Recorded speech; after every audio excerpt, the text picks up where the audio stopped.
Reverend, thanks for taking the time to see me on such short notice. Of course, Detective, please. It's a very interesting building. This was the first. Built it in 1980. The rest of the campus grew around it. Now, I remembered you, of course. People of this state owe you a great deal. Not as much as they owe you.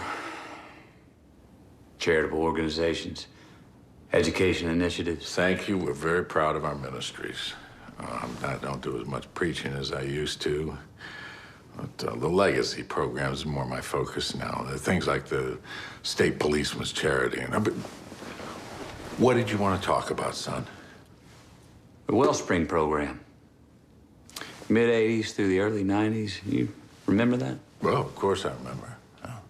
I'm trying to locate old personnel, faculty, but I'm having a little bit of trouble acquiring names. Well, the program was shut down officially, maybe 10 years ago. I never had much ground contact with it, but it involved a number of private schools, enterprises, you understand, that would adopt our standard of curriculum and, in return, receive tuition reimbursement for underprivileged students. You got any files?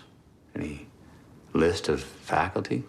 Well, that's what I'm getting at, is that these were private institutions, so you'd have to track down their administrators, I believe. That's the thing.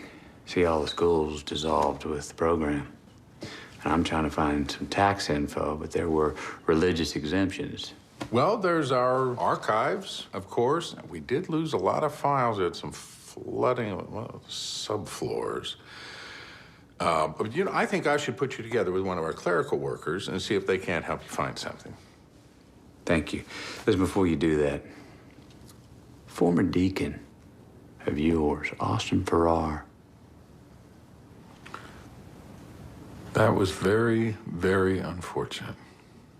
Yet he was dismissed. Evidence had accrued. It became apparent that Austin had implemented certain funds. Well, embezzling is the word. We elected to handle it internally rather than pursuing formal charges. And then he had his accident. I'd heard he had taken it hard, drinking. I've seen more souls lost down a bottle than any pit.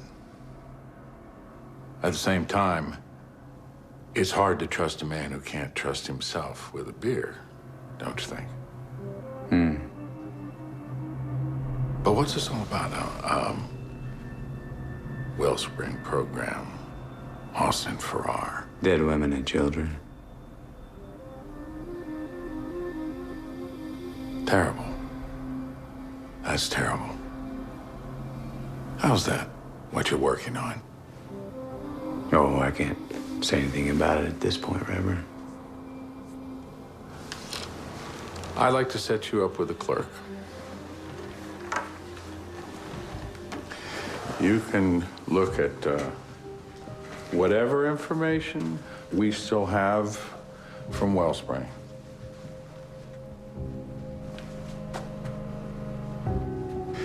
Why'd the Wellspring program shut down, Reverend? It couldn't sustain its costs. The whole idea was to provide an alternative to the kind of secular, globalized education that our public schools were promoting. When we get the school voucher program instituted, we'll reintroduce the idea. People should have a choice in education like anything else. Steve, would you show the detective to our old archives for outside ministries? Yes, sir. I'll call ahead. I'm gonna come back for that. Reverend, thank you for your time today. Godspeed, detective. You'll be in my thoughts.